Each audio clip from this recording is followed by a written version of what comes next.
Hi everyone, welcome to our Narcissistic Codependent Society. I'm Steve Cooper, and with me today is my lovely wife Kim Cooper, author and expert on narcissism and codependence. A big hi to everyone who's found this show. Steve, your introductions are very flattering lately. Thank you. Hey, it's my pleasure. Today, Kim, we're continuing on the subject of conscience. In our last show, we discussed narcissism and conscience, and all the comments are still coming in. Yes, Jennifer said that the show was very interesting, and thank you for that, Jennifer. Anna liked some of the distinctions that we'd made and also mentioned that while she always feels that she's followed her conscience, she feels that having improved her sense of self-worth means that she'd make better decisions now than in the past. She wondered if maybe all consciences are not equal and maybe some can be healthier than others. She also suggested maybe it's a matter of having the keys and knowledge of how to handle various situations.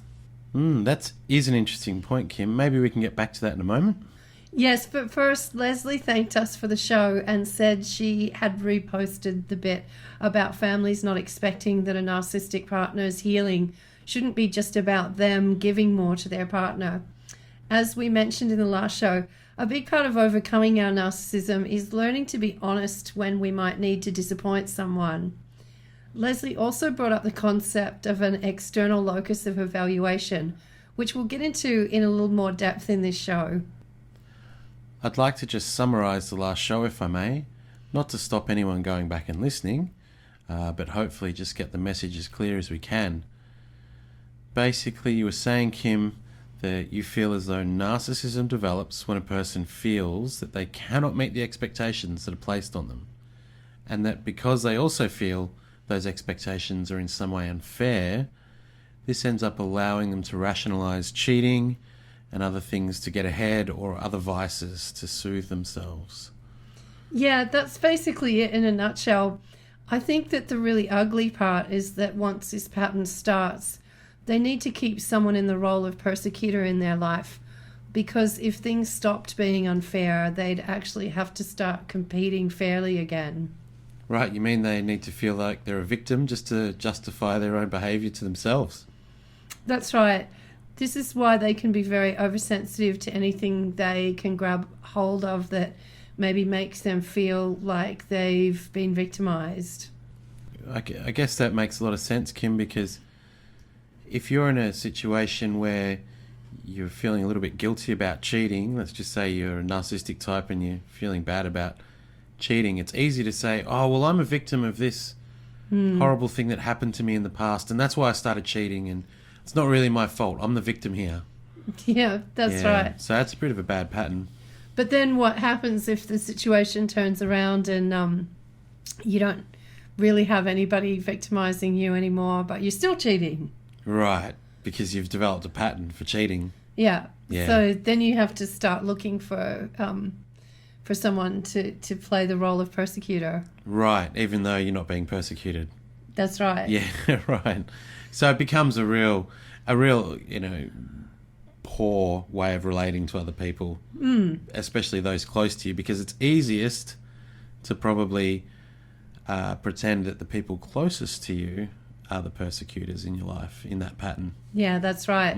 And often narcissistic individuals, they'll even lie about their family and say that their family's mistreating them in ways that maybe they're not, to try and get sympathy and, special treatment and special consideration from people outside of the family. But back to Anna's questioning whether some consciences are healthier than others and her comment about keys and wisdom. I think that all of our consciences are probably equal, but that said, there is a lot of ways that things can play out differently. Often we may feel that we have asked our conscience when really we haven't, and we're really just simply acting out on our own sense of justice or on our emotions. Being true to your emotions is something very different to submitting to your conscience's judgment on something. The other difference is our ability to act on what our conscience tells us.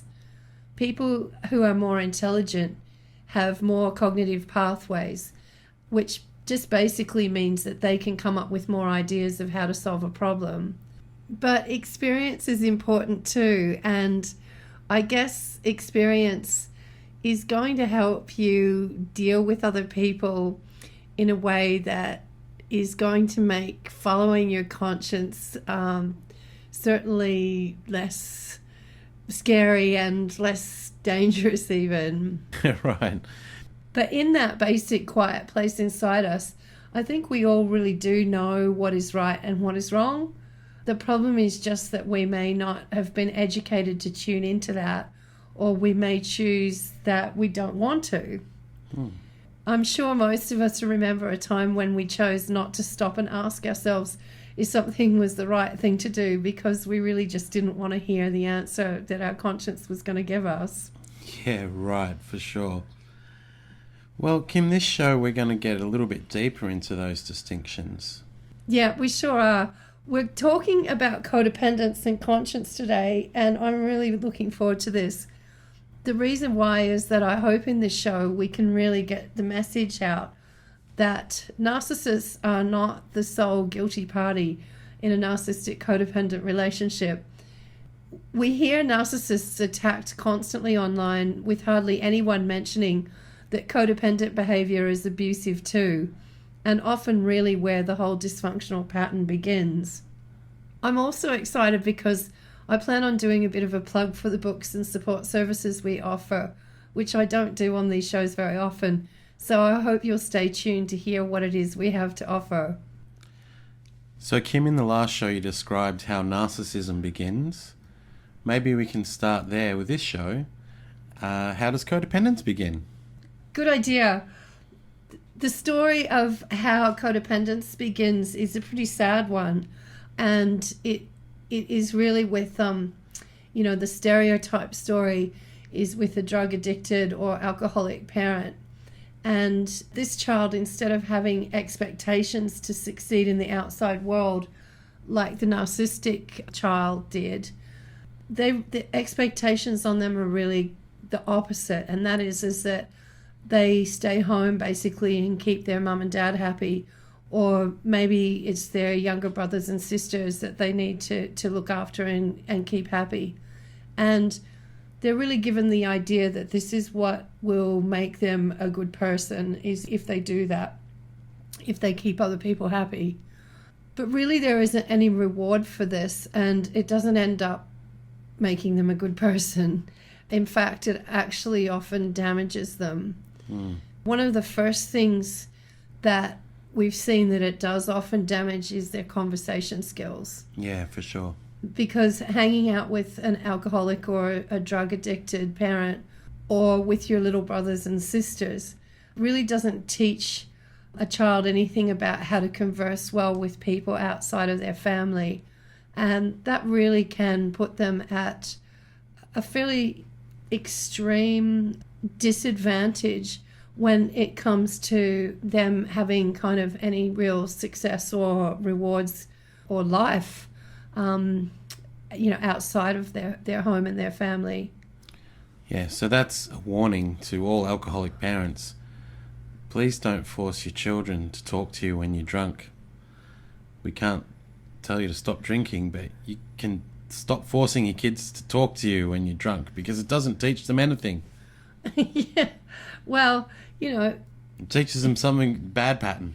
If you're an alcoholic, certainly we'd encourage you to get help for that, and we've always recommended the Health Recovery Centre and their supplements-based approach that really will help relieve cravings and whatever. But I think it is important that you don't necessarily wait until you've got that determination and conviction to stop drinking before you realize that expecting your children to socialize with you or keep you company or stop you being lonely or keep you happy, especially when you've been drinking, really is damaging to them. Children really need to be exposed to and learn better conversation skills than that, in better social situations than that. The next thing that I want to mention that it damages is this child's understanding of how emotions are regulated by healthy adults. It's not normal to have to walk on eggshells around someone else and keep them happy. And because emotions don't really work that way, it never really works anyway. This child never can actually succeed in keeping this parent or their brothers and sisters happy. And so they're being set up to failure in a game that really also already had no real rewards in the first place. So if there isn't any rewards for that, why do they keep on doing it? Well, I think the reason is that there are pretend rewards, and most of these are actually damaging too. The child will be told that they're good and special, and even that they're better than other people. But usually this will only happen when they've really had to take care of their parent in ways that an adult really shouldn't be needing to be looked after. And I guess really if this person was so good and special, they'd be telling that parent that they needed to take care of themselves better and that they're sorry they can't help them if they're going to abuse themselves. But because the codependent child has learned this pattern of behavior, or the codependent adult has learned this pattern of behavior from childhood, they don't really ever learn to set those kind of boundaries. And in fact, usually even in their adult life, it's really terrifying, and it's really difficult for them to begin to do this. And so through this, how does the codependent become abusive? And more importantly, how does this relate to conscience, Kim? Well, while the narcissist is self-focused, feeling sorry for themselves and figuring out how to cheat the system that they feel is stacked against them, the codependent actually becomes other-focused, and they're really hungry for recognition for the same kind of emotional caregiving that they've been involved in giving to their family. And so often the codependent will actually seize on any small bits of external praise that they get and end up amplifying them in their own mind and maybe repeating them too often to other people. You know, somebody said this nice thing about me, somebody said how good I was. I think we all maybe have been there or know people who sometimes do this too often, and it can even be a little bit uncomfortable or embarrassing to be around. And it also is that these bits of external praise end up meaning more than they really do to the person. And when nothing actually really comes back to them for taking what I guess has really been an enabling role, they usually start to feel angry or desperate that it's their turn and that now someone should be taking care of them. Right. And then when this person becomes a parent, they'll usually expect that one child in their family, one of their own children, will go out and win recognition for the family, while the other child will then be expected to stay home and care for them just like they had to care for their parent. Or if they only have one child or their eldest child is a daughter, they might expect one child in their family to actually fill both of these roles. Right, and filling both of those roles. That's what happened to you, wasn't it, Kim? Yeah, and the confusion that causes a person and the lack of identity, I guess, is really very hard to live with.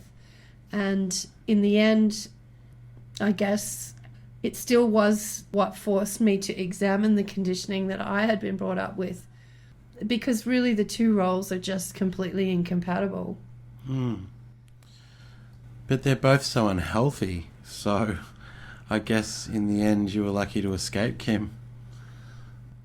Yeah, I was, certainly. But no matter what anyone says, I think recovery from this is a lifelong process. And if you learn these patterns of behavior from when you were very young, it's kind of like your instincts have become impaired, and you do need guidance in things that maybe a healthy person would find, came more naturally to them.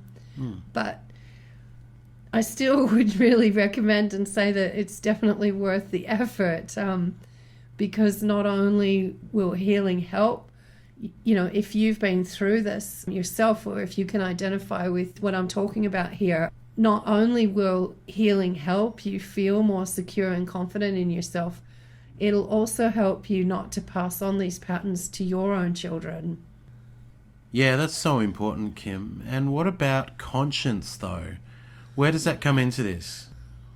Well, while the narcissist feels that they've been banished from their sort of internal compass because the game's rigged and they really don't have any idea how they can admit that they can't do what it is that everybody is expecting of them, the codependent is really in an even worse situation, because the game is basically that you need to care for someone else to be a good person.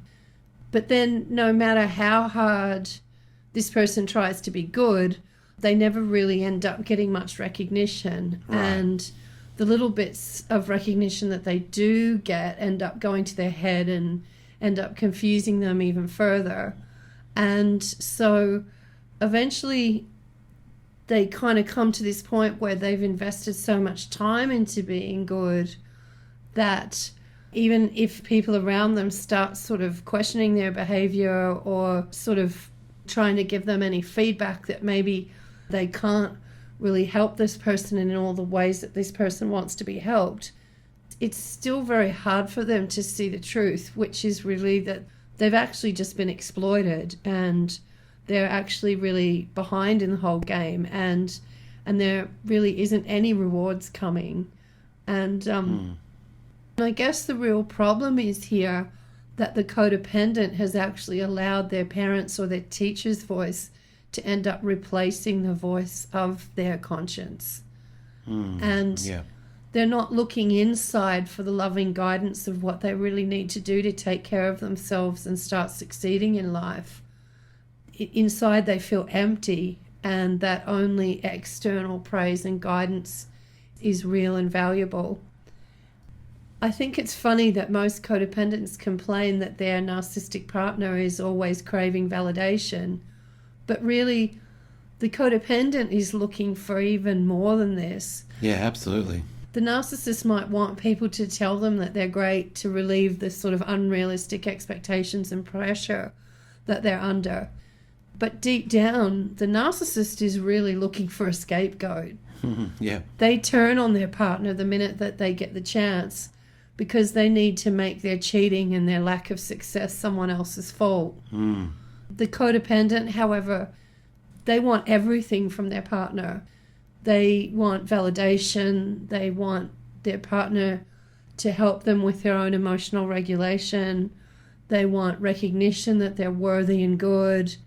And they want rewards for the sacrifices that they've made. You know, they want everything from their partner. Yeah, and this obviously puts a lot of unwanted pressure on the narcissist. Yeah, certainly. But there's a mistake I want to clear up here. You know, I hear some people say, I want my husband to come with me to this or that, and I shouldn't be so codependent. I should just go by myself. But this really isn't it. Of course, it's okay to want and expect your partner to do things with you. Codependence is really when you start looking to your partner instead of your own conscience to know what's right and wrong. Yeah, because if your job was, as a child, was to keep someone else happy, I guess you learn to look outside, you know, of yourself for cues and what you need to be doing, and if you're doing the right thing or if it's right or wrong. That's it. Perfect. This is why it's so essential that the codependent learn to tune into their own emotional signaling system and also to learn to access their own conscience. Because otherwise the first thing that they're going to say is, you know, I really want to do this, but I know the right thing for me to do is just stay home and look after mum. Yeah. So Kim, let's talk a little bit about the books and services that we offer. Sure. Well, I guess the best place to start is on the front page of the ncmarriage.com, and there's an introductory free tutorial there We don't spam. If you give us your name and your email address, it's really just to help us make the process of offering what we teach more enjoyable for you, and so that we can send you reminder emails that are sent to you with your name at the beginning of them, and that you can go through the system that we have set up in the right order so that you get the material in the order that you need to get it. The introductory tutorial is not just a sales pitch, which is, I know, very uncommon these days. There really is a lot of very valuable information in that tutorial. I'd say definitely probably even more than a lot of self-help books that you can buy these days, with far less padding. It'll probably only take you 15 or 20 minutes at the most to get through. There's a short movie that's part of it, so that might take a little bit longer, but that's me being interviewed by Dallas, who's part of our team. She's a behavioral scientist, and that's on the 3 things that destroy love and that you really need to stop doing straight away. So all of that's free. At the end of that, you will be offered 3 different introductory specials on our books. Our books are not expensive in the first place, and so once you're offered the introductory specials on them, they're really very affordable. They're also available by download, which makes them even more affordable. And they're laid out in a way where you can sort of hopefully fairly easily see which ones are going to be more applicable to your situation. Our books are quite short and to the point. They're designed as reference books that you can go back and access the information that you need quickly and easily. We don't really go into a long, boring story about our own story. It's really just laid out of information that you need and that you can access quickly. I like to pride myself on the fact that I think I write very short self-help books with a lot of very valuable content, where I think too many self-help books out there are very long, and the actual practical advice in them is sometimes fairly meager for the amount of words. You're a very considerate author, Kim. You're very considerate of your audience. You don't fill it up with fluff. You write direct and to the point and keep it entertaining. Thank you. I think we've had maybe one complaint in 8 years that someone complained that the books weren't long enough and that they didn't feel like they'd got their money's worth. But we've had heaps of people tell us the opposite, of how much they appreciate the fact that we haven't been too long-winded about it, and that we just get to the point and actually try and provide helpful information as quickly as we can, and in a format that's also enjoyable. I mean, a lot of the books have got color pictures, they're illustrated, and they're laid out in bullet points, and as I say, they're laid out in a way that hopefully they're easy to reference. We've had quite a few people come back and say that Back from the Looking Glass, which is probably our bestseller, 13 Steps to a Peaceful Home, that's the book that you really need if you're in an abusive or difficult relationship right now. And we've had people say that they've worn out a couple of copies of it because they've actually gone back to it so frequently. The next thing is that after you buy any one of these special offers, in about a day or so, then you'll be sent an invitation to join our members area online. And at the moment, we're really pushing my masterclass, and that will give you additional training in emotional intelligence skills and in what we've been speaking about in this show and in the last one, in how to access your conscience. We're not pushing any brand of religion or any school of thought. This is all information and material that I've gathered from all different sources and things that I've worked on through trial and error, and that has developed over 8 years now. Back from the Looking Glass is now in its 11th edition. So we really do take a lot of pride and a lot of time in developing the books and the material that we share with people.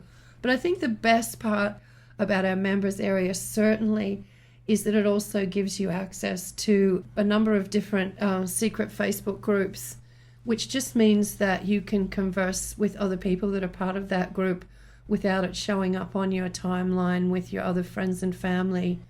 And the people that are part of those groups is really a big, warm very connected family now, and we all know each other and we all support each other. And it's a very protected space online, which I think is quite uncommon these days. I think it's a really wonderful forum you've set up, Kim. It's a very warm place, you're right, and people do feel like they get a lot of value from it, because it's very difficult when you're in a situation where you're unsure about what step to take with your family next. And if you've got to the point where you're learning about codependence and narcissism and listening to our podcasts, it's really important that you take the time to give it your best. This is a wonderful study time for you. Do your best now. Take the time to do what's right and learn some of the amazing emotional intelligence techniques that Kim has on offer. Because really this is a lifelong journey. If you're 20 or 30 or 40 or 50, how many years have you spent learning and reinforcing these bad patterns of behavior? Realistically, you're only going to learn better patterns of behavior and healthier ways of interacting if you surround yourself with people that you can converse with and that you can turn to for help and support and advice, so that you're not relying on your impaired instincts or your faulty instincts to keep making the same bad decisions that has led you to where you are, where you may be, really questioning whether you want to remain married or whether you've made a mistake or whether maybe it's time to divorce. But saying that one of the rules of our forums and our support groups is that nobody is going to judge you and nobody's going to put pressure on you either way. We really consider that whether a couple remain married or divorce is their decision and their decision alone. We may give you help and advice of how to keep yourself safe, of how to keep your children safe. You may be encouraged to make some tough decisions about things that won't always be completely easy, simple but not always easy. But really it is a rule in our forums that nobody is just going to come in and say that you're just an idiot if you don't just divorce him or her, which is what we usually hear on the support forums for narcissism and codependence. And I really don't feel like is very helpful. You'll never get any kind of abuse like that on our forums, we promise you that. Thanks everyone for tuning into our Narcissistic Codependent Society. We look forward to talking to you next time. And hopefully we'll meet you on the forum soon.